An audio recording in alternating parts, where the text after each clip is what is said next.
Welcome to Red Pill Nation. I'm Scott Veritas, and today I'm speaking with Zach Elliott. Zach is a tireless debater online when it comes to biological sex differences. He's extremely well educated on the topic, as anyone who follows him on Twitter knows. He has even written 2 books on the topic of sex differences, including his newest release, The Gender Paradox. He is also the founder of science education group Paradox Institute, which has a channel you can follow on YouTube. All of Zach's work and social media links can be found in the description for today's episode. Zach, thank you for joining us on Red Pill Nation. Thanks for having me, Scott. Glad to be here. Yeah, I'm very excited to speak to you. This is an issue that I am very passionate about, and you're one of my favorite people on Twitter in particular to see thanks. talking about what I call, and what I feel like you would call something similar, sex denialism, which is where we see people basically conflating sex with gender in a way to sort of obfuscate the debate around certain transgender issues, and then in some cases just straight up denying biological sex. But we'll get to all of that. The first thing that I want to ask you is sort of how you got involved with this debate specifically. So tell me a little bit about what got you so passionate about this. I mean, you've done a ton of research. You've written books on this topic, despite the fact that you're actually the first guest I've had on the show who's younger than I am. So, in your relatively short life, you've done a lot of work on this topic. What got you so passionate about it, and what makes you want to sort of tirelessly debate it on Twitter, which I'm sure takes a lot of energy? I get a question a lot about how I got interested in it because I'm actually an architecture student. I'm a fourth year architecture student, and I didn't go into biology in college, but I've always been interested in learning about biology and psychology and how those forces impact individual differences and make people different in certain ways, how society influences people's behavior as well. And so around 2016, 2017, I was watching the gender ideology, critical social justice activism come onto the culture and into especially college campuses. Yeah. And that was just exploding everywhere. And I was fascinated with the ideology, first of all, in terms of why people were believing things like even sex is a social construct. That just fascinated me because I had never been exposed to those kinds of ideas before, like just really far out there ideas and they're quite new. Like you said, they started to emerge like 2013, 14, really. Yeah, it really started to come onto the culture around then.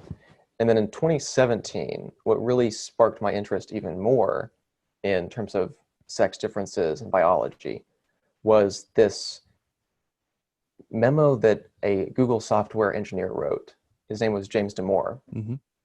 And he got fired for writing an internal memo at Google that was explaining why there aren't 50-50 representation of men and women in Google's coding sector. There's about 20% women there, I think, in the coding sector. And so Google attributed that to discrimination, to sexism, to bias. And so he wanted to look at the scientific literature and give feedback on why there might be an imbalance there, and also ways to correct that imbalance and to help alleviate it. And so he looked at the mainstream scientific literature when it comes to evolutionary theory, when it comes to personality psychology, and looking at the average differences in interest between men and women. And so he was focused on understanding how those forces might impact people's choice of work and people's interests. Right. And he started out the memo by saying that he values diversity and inclusion, and he actually wants to increase women's representation at Google. But to do it, he said, we have to understand all the possible variables that go into that problem.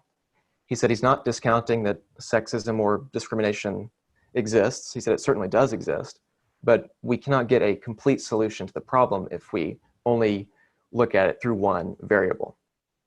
And so the reaction to that memo really opened my eyes to the science denialism there.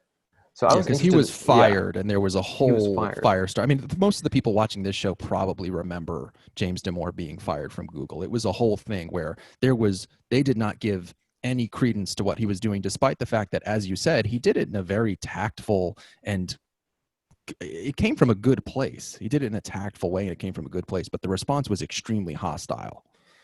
Right, because there's any idea that you're advocating for biological essentialism, the idea that these traits are innate, that they can't be changed, that there's a moral basis for them that should remain in place, that disparities should remain in place because of natural biology. So there's this idea that he was advocating for biological essentialism. And so he was regarded as it was called an anti-diversity screed. He was called a sexist, misogynist, and all this stuff. And so all that was just fascinating to me, like why people were reacting that way. And I read through the memo, and I wanted to see if what he said was accurate. So I looked at the scientific literature that he was referencing, and I found it to be just the mainstream literature that was out there. He did it in a very clear, nuanced way. He talked about how we shouldn't judge people by their group membership, that we should judge people as individuals and by their character and their values. But he was saying what that awful bigoted things to say, right? Like, what terrible. Oh yeah. Yeah, they call individualism these days like a dog whistle or bigotry. It's all a part of the white supremacist pyramid, and things like individualism and being on time are at the bottom. It's very racist when you think about it. They say that these things that I know plenty of Black people appreciate too are part of white supremacy. Right. It's not a skin color thing. It's a human universal. But yeah, the James Damore situation, I wound up doing that research, looking at his research, and then I wrote a short review in 2017 just to synthesize all that research and understand it better for myself. And I really enjoy taking complex topics that I like learning about and then synthesizing them into simple to understand terms and just a cohesive whole. And like, I love synthesizing stuff like that. But when it comes to James Damore, after I wrote that review, I realized that there was a lot of nuance that wasn't there in the mainstream conversation. Nuance around sex differences, nuance around why sex differences exist, and the variability among individuals and between men and women in terms of how diverse we are, but also how there's still average differences that show up, how there's even more differences on the extreme, like tail ends of the distributions between men and women that can explain certain differences in society. Mm-hmm. So after that review in 2017, I kept following just sex difference research and news about certain social, political issues regarding sex and gender. And then in 2019, I wrote that book, The Gender Paradox. And it was an expansion of that first review into a full book. And so I wanted to look at how the forces of biology, psychology, and society influence the differences and similarities between men and women. Mm-hmm. And how not all disparities in society can be attributed to discrimination. And you're playing with fire there, because once you go against equity theories that are all about, right, the woke stuff is all about equity. It's all about everything has to be equal in outcomes. This was the problem with Damore at Google as well. Once you're doing basic scientific research, you find that there are other explanations. And I mean, how quickly did you kind of become a target of any kind of hostility in this process, or how has that been for you? So I started posting on Twitter about this topic in January of 2020, just about 7 months ago now. And most of the responses have been really, really positive and constructive feedback, giving me good advice or good insight. I've learned a lot of different perspectives too. There's just a very small minority that are very aggressive, and almost always the ones that are either very aggressive or abusive or like to harass or like to call me a bigot or a transphobe, stuff like that. Most of them are queer activists or people that are within the critical social justice umbrella that's kind of exploded onto the mainstream. And yeah, there's this doctrine, like you said, in critical social justice activism that, in theory, that equity is the desired goal, and equity meaning equality of outcome, that all differences must be equalized between people and individuals for justice. But yeah, it's been mostly positive on Twitter, which is good. Yeah. Yeah, that's good to know because I think people underestimate the fact that what we are dealing with when we deal with, I call it woke supremacy, is kind of my catch-all term for just all the queer theory, trans activism, really hardcore radical feminism, some of the Black Lives Matter stuff, Antifa, all of it. I just kind of give it the catch-all woke supremacy. And when we're dealing with that, we're dealing with a very small, but as you said, extremely vocal minority that are just so unrelenting that they sort of use this kind of battering ram method to kind of get Oh yeah. their thoughts and ideas across, and also to try to intimidate people like yourself or myself who are speaking about ideas that aren't even intended to directly refute their own, but which do indirectly end up doing so because, as you said, biology is not compatible with certain aspects of queer theory. Could you talk a little bit about some of those contradictions and sort of where the heads butt between queer Between theory and biology and trans queer theory. activism and biology? So the contradictions there, or like the disagreements that Yeah. occur.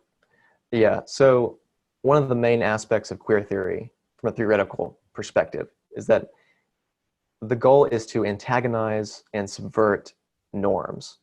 Norms when it comes to gender, when it comes to sex, sexuality.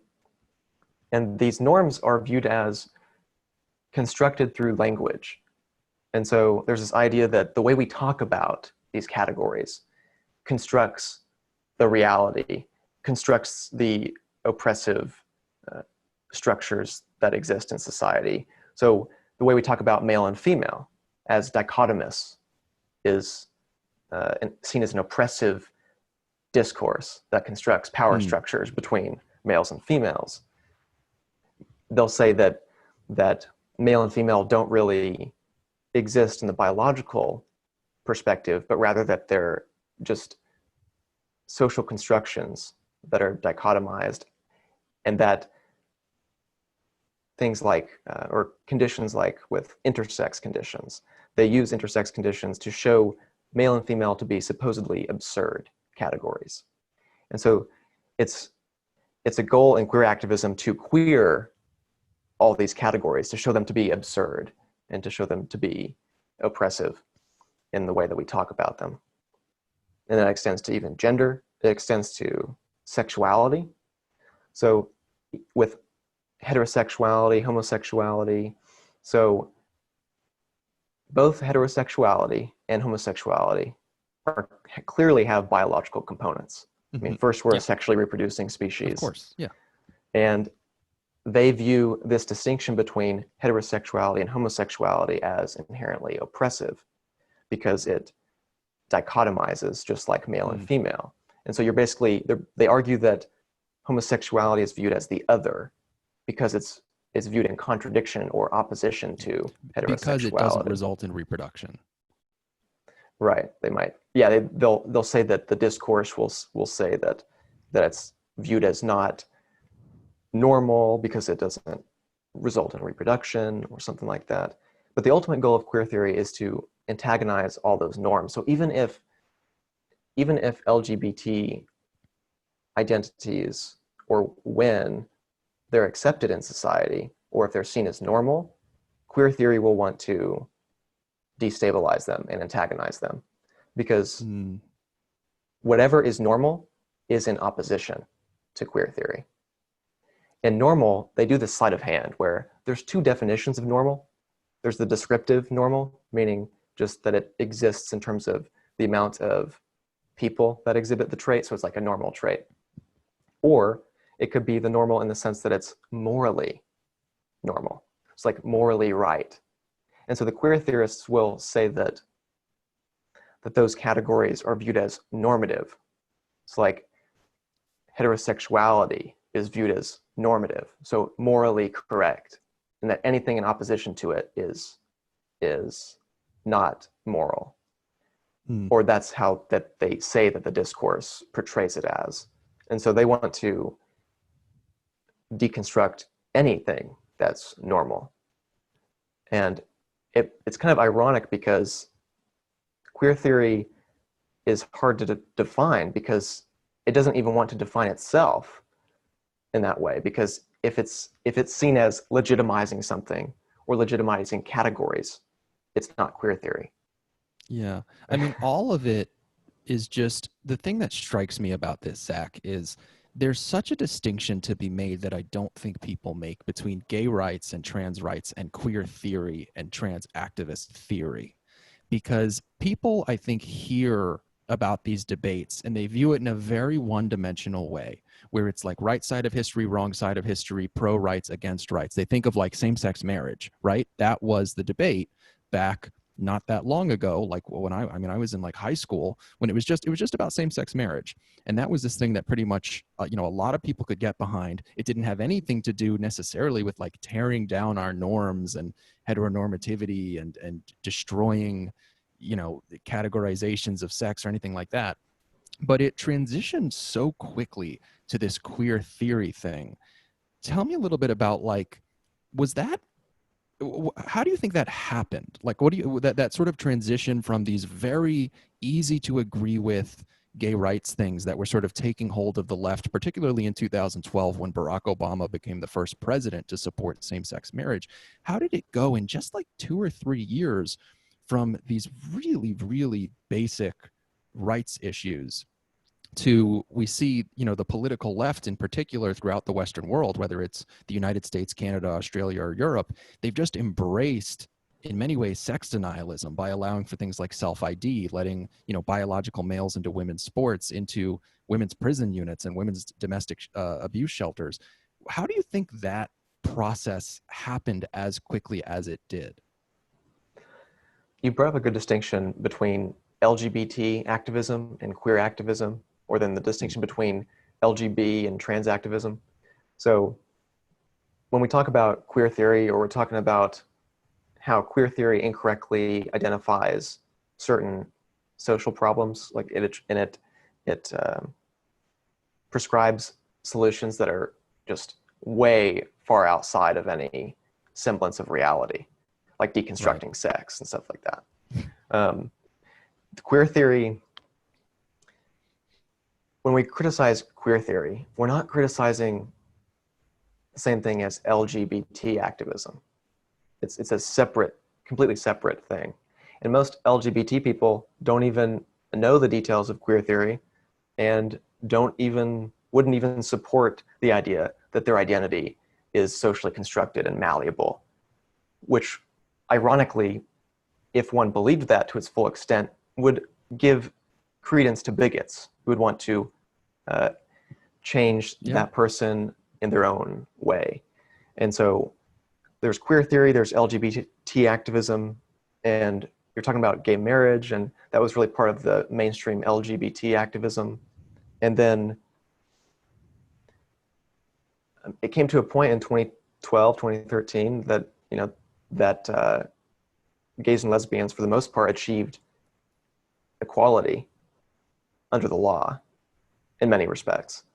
And so there was this question, I think, for certain organizations, activists, and even theorists that are in critical social justice scholarship, well, what's the next thing? What's the next civil rights frontier? And so that's where you see queer theory really coming onto the mainstream in activist circles and on college campuses a few years after that, after the gay marriage decision. Yeah. So it wasn't directly linked at all, but it was just, it's activists who want to extend this further into deconstructing even categories like sex and really separating themselves off from LGBT activism and either advocating for just trans identities. So when it comes to deconstructing sex, but upholding gender as what's innate.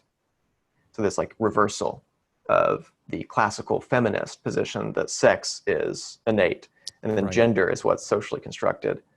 Well, there's this reversal in trans activism that happens where you'll see that sex is what's malleable, but gender, what I'm born with, my true gender is what's innate.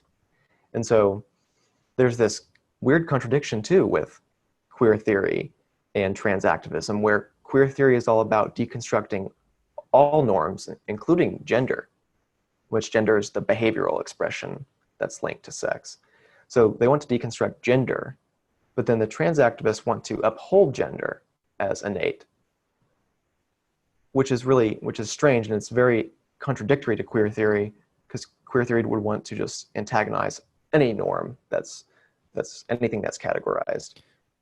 Yeah. Well, and there's yeah. friction between queer theory and trans activism then, and like you said, feminism, because radical feminism relies on sex categorization, because if you can't categorize people as male or female, then you can't advocate for the rights of females.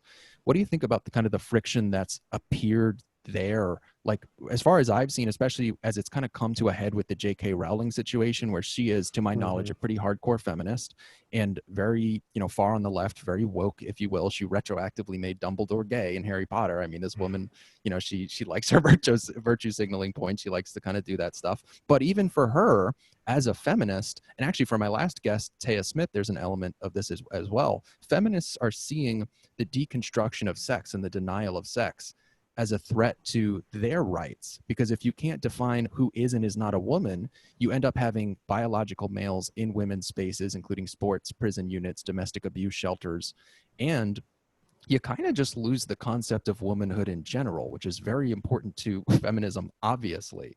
What's kind of been your read of what's happening there? Because as I've seen with the J.K. Rowling situation, I believe this could be the thing that kind of makes it all come apart, because I don't know, you pit feminism and trans activism against each other, I don't know who comes out on top. That is a battle of the titans in terms of just cultural influence, sort of having the rubber meet the road, because there's this inherent contradiction. Yeah, so this relationship between radical feminism and queer theory, like how that might be resolved, or how it might, or what the lay of the land, so to speak, is. Yeah, how do you think that's going to play out for the next couple of years, if you want to play Nostradamus a little bit? It's a really weird aspect of the culture war right now, because I mean, having J.K. Rowling of all people, or someone, I mean, it's just someone like Megan Murphy, which, by the way, I'd love to talk to all these people. I mean, obviously I'm not going to have J.K. Rowling on the show anytime soon, but like someone like Megan Murphy. Megan Murphy would be great to talk to. Yeah. Like these feminists, I might have some disagreements with them on some of the feminism stuff, but I'd love to chat with them about those disagreements, and also what I'm sort of asking you about, which is like, what is happening here? It's a really, I just am kind of at a loss of like, oh, the feminists and the trans activists are having a little bit of kind of an infighting thing in the woke tent. And it's very odd, and I'm not really sure how it's going to play out. It's interesting because at least both queer theory and radical feminism, as social justice scholarship, social justice theories, they both rely on critical methods. So problematizing the way we talk about things, deconstructing certain categories, analyzing historical and present injustice, how systems of power produce knowledge, right, and the way we talk about things. And so that's kind of critical theory, critical method approach. And they both apply that. They just apply it in different ways. And the second wave feminism, radical feminist theory is really about upholding the sex categories for the protection of women and the liberation of women from oppressive structures in society. So the idea is that you can't actually liberate what you cannot define. And so if womanhood is this ephemeral, transient, fluid thing that anybody can just opt into by virtue of them just saying, I identify that way, then it really, really hurts any attempt to liberate women from oppression in the eyes of the radical feminists. And so, and then you got the queer activists / trans activists, which there's a mix there, where they view any upholding of any biological categories as inherently oppressive and constrictive. And so they'll call the radical feminists trans exclusionary radical feminists, TERFs, and the trans activists, some of them are incredibly abusive and incredibly We've seen this with J.K. Rowling and anyone who stood up against it. And J.K. Rowling, she'll present stuff in a very, I thought, nuanced, evidence-based way about whether it be detransitioners or certain aspects of trans activism that might be hurting feminism. So she does it in a very nuanced, non-emotional way, very mature, I feel like. And the response is just horrible. I mean, you can just look at her mentions on Twitter and just see all the abuse she gets from the trans activists, for many of the trans activists. Going forward, I'm not well versed in terms of some of the legal aspects that might be happening in certain countries. I'm familiar with things like the gender recognition certificate in the UK, which would allow anyone to basically opt in to the sex in which they claim, but they don't really need much medical documentation or things like that. So it allows them to legally change their sex without any psychologists or medical professionals really evaluating them, which makes a system that can be easily abused and to the detriment of women's spaces. It's important to keep single-sex spaces. I've looked at data when it comes to unisex facilities, and unisex facilities, there was one in the UK in a sports center changing rooms where 90% of harassment, voyeurism, sexual assaults happened in the unisex facilities, and only 10% happened in the single-sex facilities.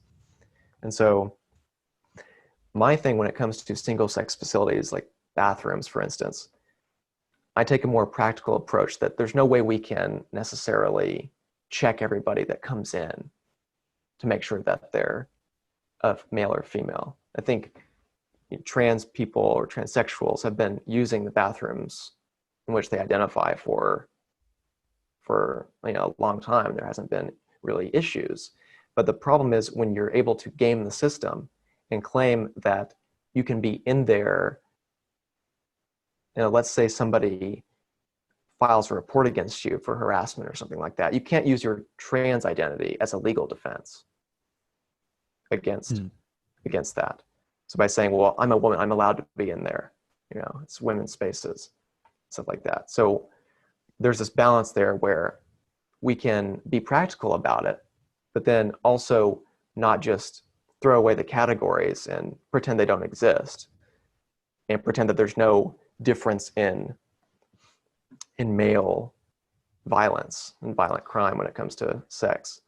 Yeah, it's a really difficult balance to strike, I feel like, because the bathroom thing I think most people are pretty amenable to, but there are certain areas where it seems like there's no option for compromise. For instance, when it comes to sports, especially combat sports. I mean, we saw, Joe Rogan likes to talk about Fallon Fox was an MMA fighter.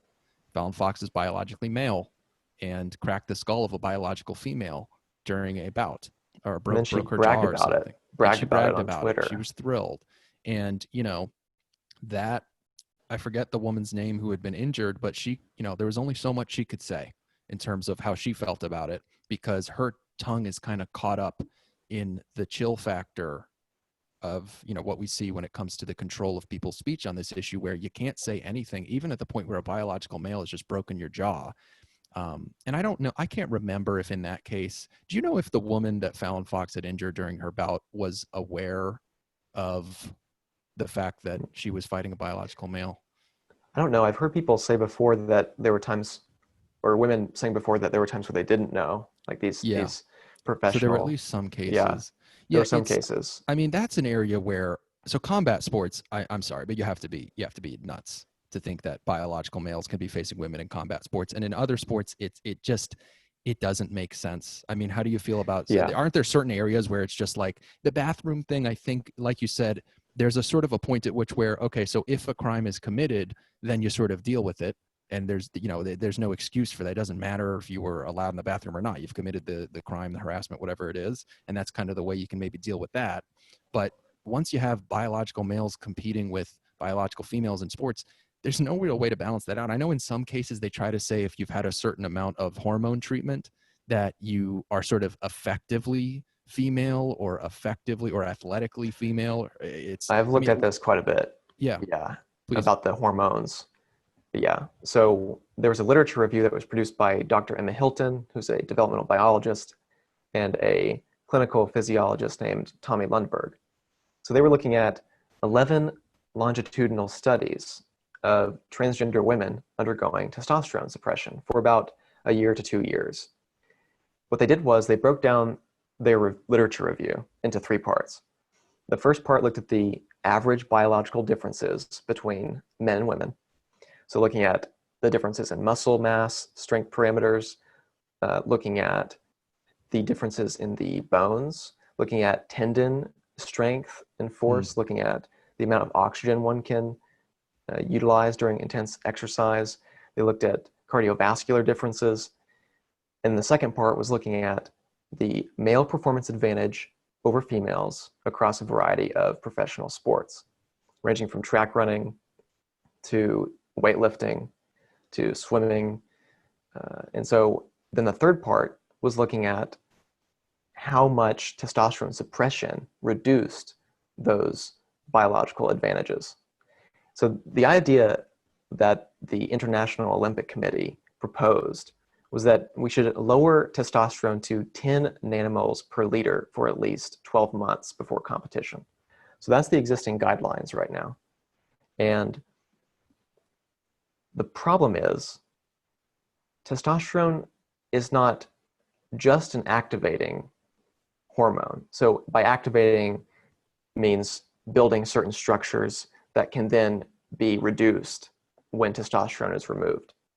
But during puberty, testosterone and just other hormones, other physiological elements that occur during puberty, those are organizational. And organizational means the structures are built during puberty and retained, even in the absence of testosterone. So there's elements there where it doesn't reduce it enough. So they looked at 11 of those longitudinal studies to see how much testosterone reduced the muscle mass strength parameters. The baseline performance advantages for, let's say, weightlifting. Weightlifting was 30%. So males had a 30% advantage over females in top Olympic weightlifting. And then they looked at how much testosterone suppression reduced that. And they found that it was only 5 to 10% at the max of reducing that advantage. So they retained about a 20% advantage in weightlifting. And so that applies to most of the sports where the muscle mass strength parameters didn't change much when it comes to upper body muscle mass and lower body muscle mass. Didn't change much with testosterone suppression. And then they retained most of their performance advantages from puberty that were from organizational effects that were not just related to testosterone. So it gave very clear evidence, and this is with hundreds of trans women over 11 studies, long-term studies, gave clear evidence that that criteria that the International Olympic Committee has needs to be adjusted. Yeah, Zach, the funny thing about what you do is you do what everyone kind of claims they do, which is you do a lot of research. And I just like having you on because everyone kind of pretends they're an expert on these things and like they know everything there is to know about everything.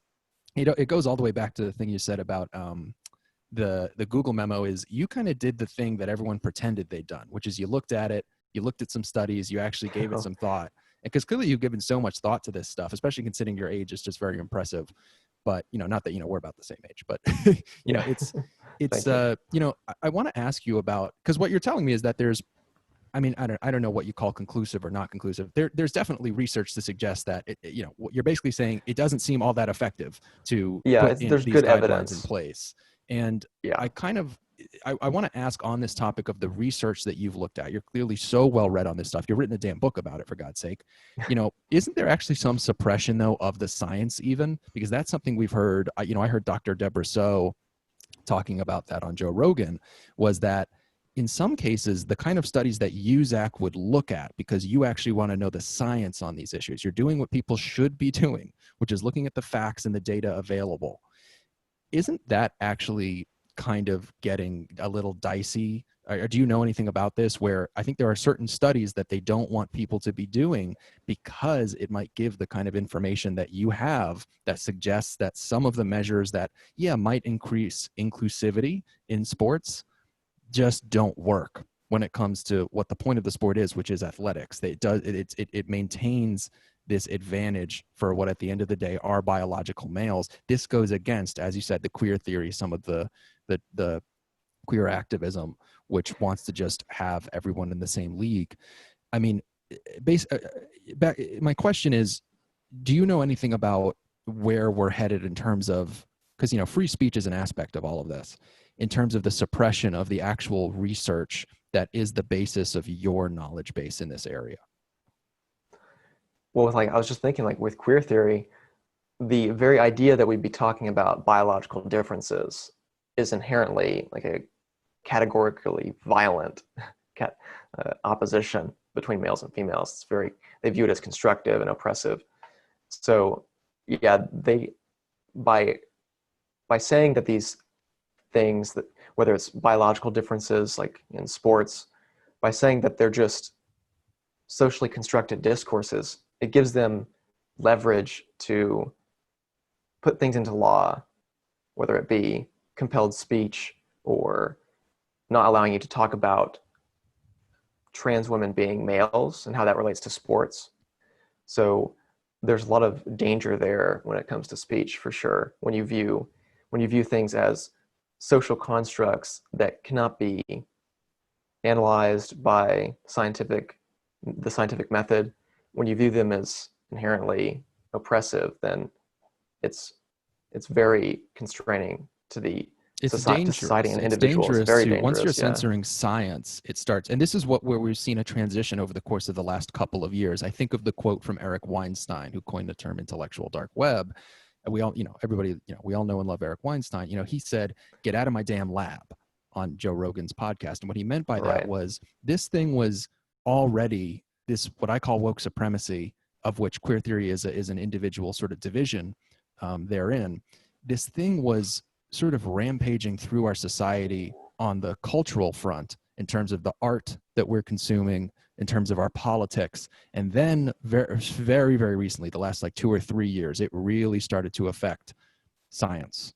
It started to get into people's laboratories. And I imagine for someone like you that is interested in science, that is a very, very scary thing. Do you know of any actual cases of the kind of research that you look at being suppressed, or to your knowledge, you just maybe don't know as much about that? So off the top of my head, it doesn't relate to sex and gender research, but there's pharmaceutical drug research, where there was a study done in 2008.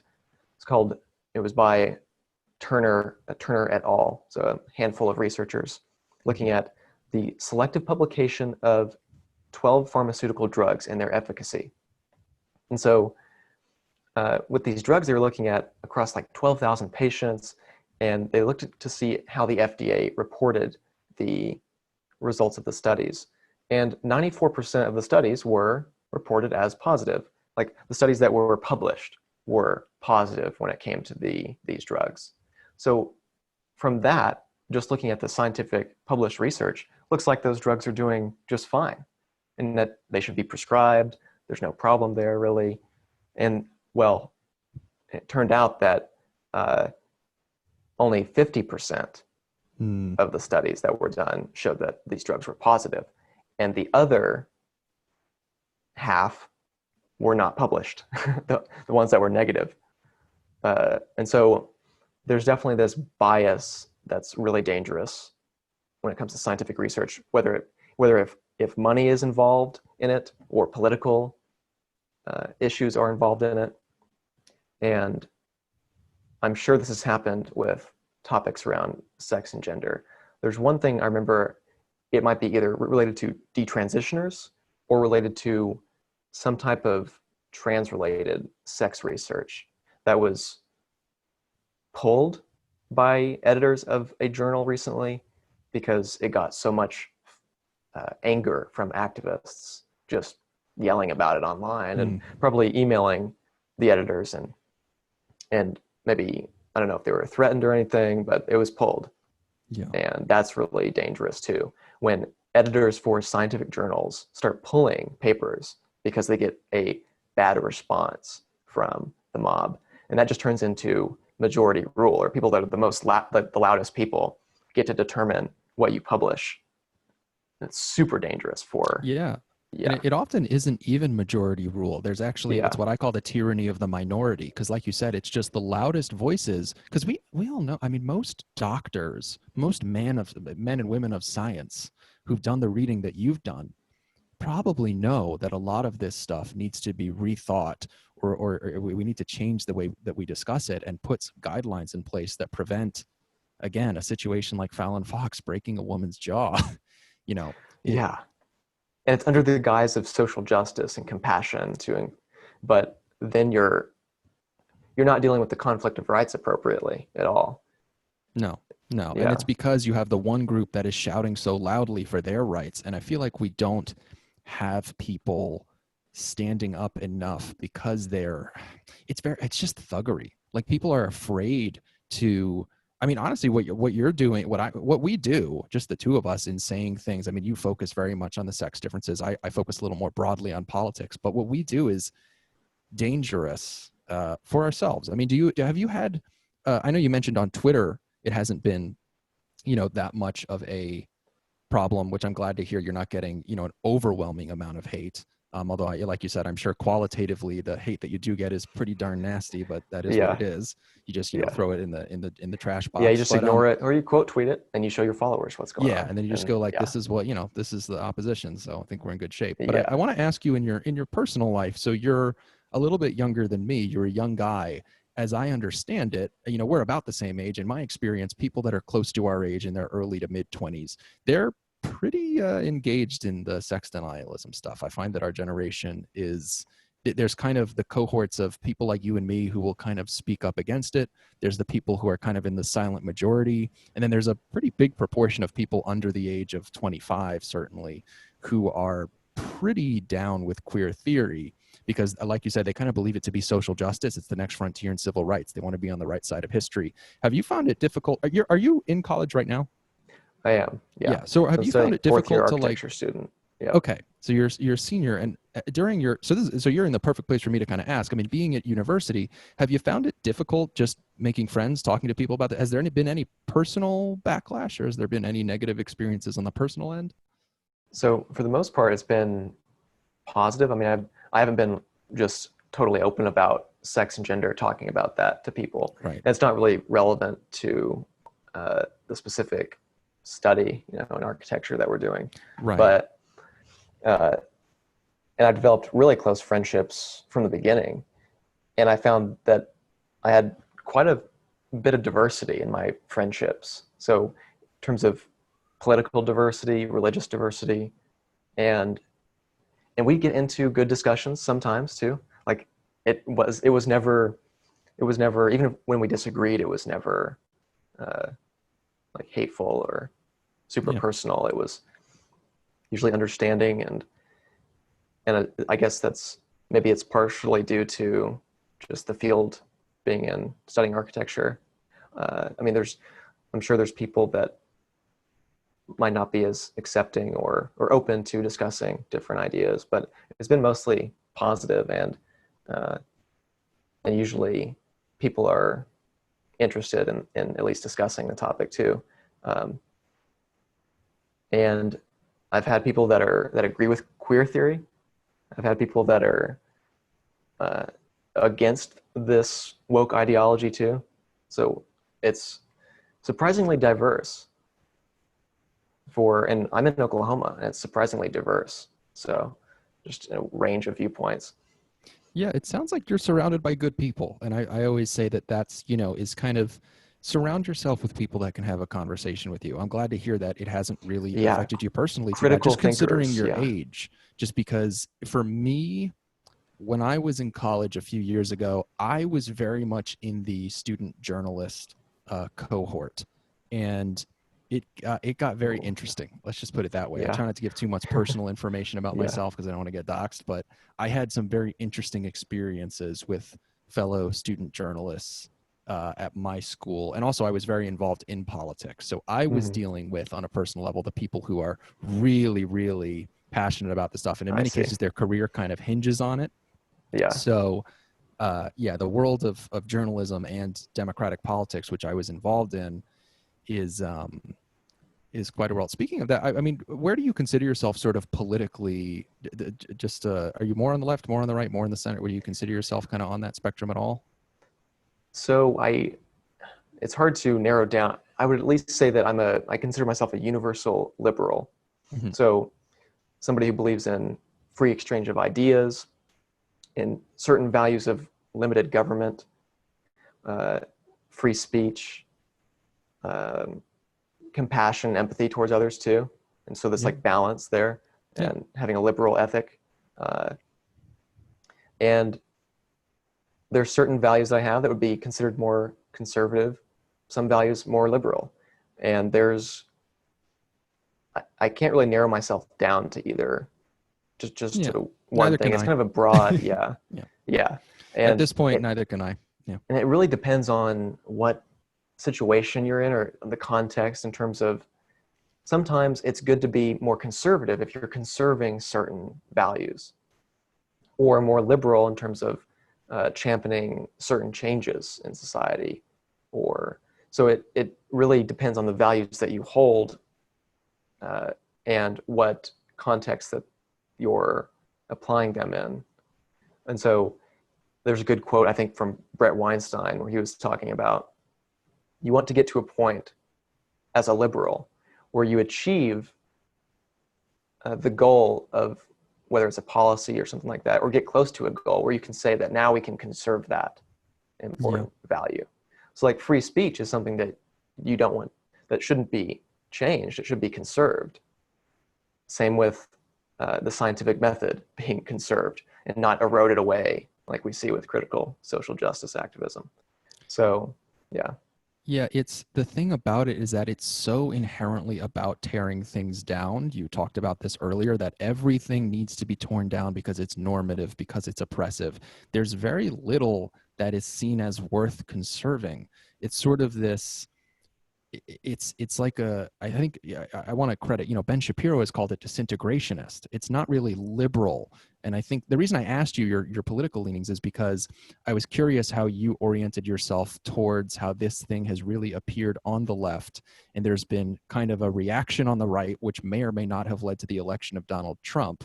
And it's put people, I think, like you and me, who could best be described as centrist, like just to make it easy for people. I mean, we might not necessarily call ourselves that, but it's how a lot of people would view us. Like centrist might not mean compromising everything, but just, yes, it just means sometimes I'm on the left, mix sometimes of certain I'm on values. Yeah. Right. Yeah. And I think that it's put us in this very awkward position where, I mean, me this year, I'm not voting for Biden or Trump. I'm going to do a video sometime soon about, I don't think I can vote for either of these people. I kind of think Trump is an nincompoop, and I just don't, I don't know. I think Trump talk is boring. So I'll just say on the left, if, it's there's enough talk about Trump, but I have found that, just to bring it back to what we were discussing, I mean, just look at the fact that Joe Biden has outright said that he thinks that biological males should be able to be in women's prison units, which is a horrible idea because the amount of sexual assault that takes place in prisons, I think, like per capita, I think there's a statistic that if you included prison rape, men would actually be raped more than women in the United States. Oh, wow. That it's that bad because it's just, but of course it's not included in the statistics because it's never really reported, all that. And then Kamala Harris has her pronouns in her Twitter bio. So, she's pretty down with queer theory. I've had many feminists say that they're not voting for Joe Biden because he's not protecting female sports categories, like Title IX is under threat. And they said they're not going to vote for Trump, but they're not voting for Biden. They can't put their support behind a party that doesn't protect women's rights, especially when it comes to those spaces, sports and stuff like that. Yeah. Yeah, that is...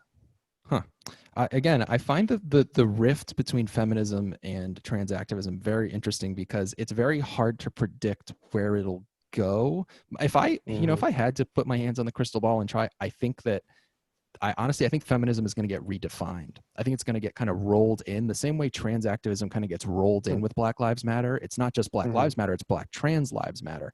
Everything just kind of gets rolled into this giant amorphous blob that is wokeness.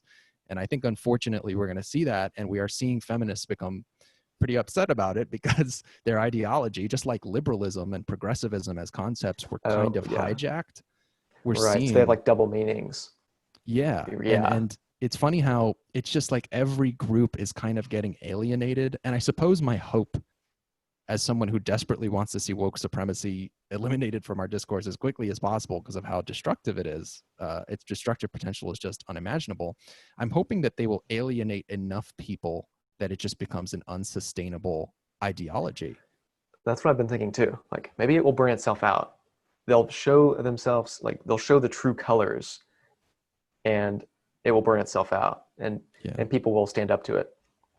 I mean, to a certain degree, we've seen people stand up to it, but I feel like for the most part, our institutions are taking them just wholesale, taking the ideology wholesale in terms of policies and which is really dangerous. That's the thing, is that this is something that comes up a lot. I've seen James Lindsay talk about this. I've seen Joe Rogan and Dave Rubin. I've seen a lot of people talk about like, okay, this thing could potentially end soon because it'll burn itself out, because it'll alienate so many people, and it'll be at the point where the contradictions make it collapse in on itself. But you brought up something, which is how the institutions, who are really in control of our culture and unfortunately in control of a lot of the general population, because I think people underestimate the capacity of our society to just kind of be good little boys and do what they're told by the major institutions, the media, academia, and so forth. Yeah, media, academia, big business. Tech. Big tech. I think that so many people are just kind of following the lead of those institutions, that really what needs to be done to defeat this thing is we can't just rely on it to burn out. We have to actively,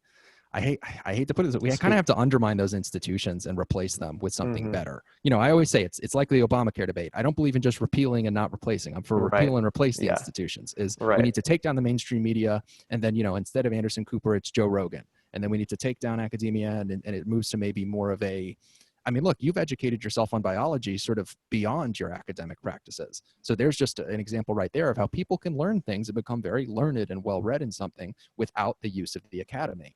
And I think that we need to come up with those kinds of solutions. Big tech, there needs to be a solution. I believe personally, and I'm going to do a video soon on kind of like an internet bill of rights, where we need to sort of put certain regulations on big tech.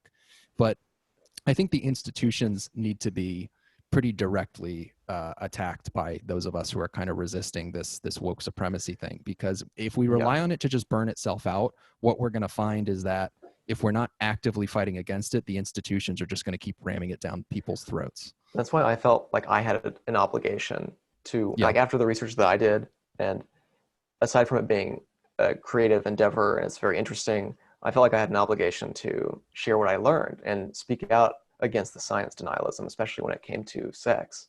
And it's very fulfilling when you do that too, when you're able to speak out, and you do so clearly and as like the best that you can, and building bridges between people, having conversations. And there was this really interesting perspective that Brett Weinstein and Heather Heying had a few days ago on their podcast, on their Dark Horse podcast. And they were saying, it's very good, yeah. And they were talking about the lady that was confronted in DC at the restaurant by this group of Black Lives Matter supporters. They were mostly white people, but they cornered these restaurant goers and forced them, or tried to force them, to raise their fist in solidarity. Now, Brett Weinstein called it a physical Motte and Bailey, where they're trying to get you to raise your fist, but in doing so, you're actually supporting two different positions. Yeah. One, the position that Black lives are undervalued and they do matter, which is true. And then the second position, that the entire system is racist, every interaction is racist in this society, that needs to be torn down. This radical just deconstruction and overtaking of society. There's those two different positions. One's the moderate one and the true one, one's the radical extremist one.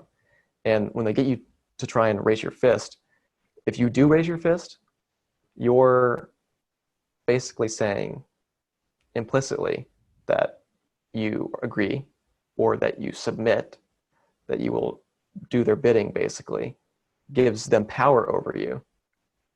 And so they were talking about, what does it take to have the courage to not raise your fist in that situation and not go along with the mob? Because Brett Weinstein, when he was confronted at the Evergreen College, he said it did not even cross his mind that he would submit to the mob and go along with them. It wasn't even an option for him. And they mentioned a really important thing, which is that if you start speaking out now, even in small instances, publicly, like maybe having conversations with people or on social media and stuff like that, if you start speaking out now, it will reinforce you and arm you against the future. And it will give you the foundation to protect you against hypocrisy. So if you're confronted by a mob and you already have all those public statements, your values are clear, people know who you are, at least in your inner circle too, and your friends, and it's clear who you are, then there's no option of going along with the mob. That would be a public act of hypocrisy if you did. And so, I think it's really important for everybody to speak out and just speak the truth as best as they can, not lie, not submit to things that are not healthy, not moral, because it's important for the very fabric of our society.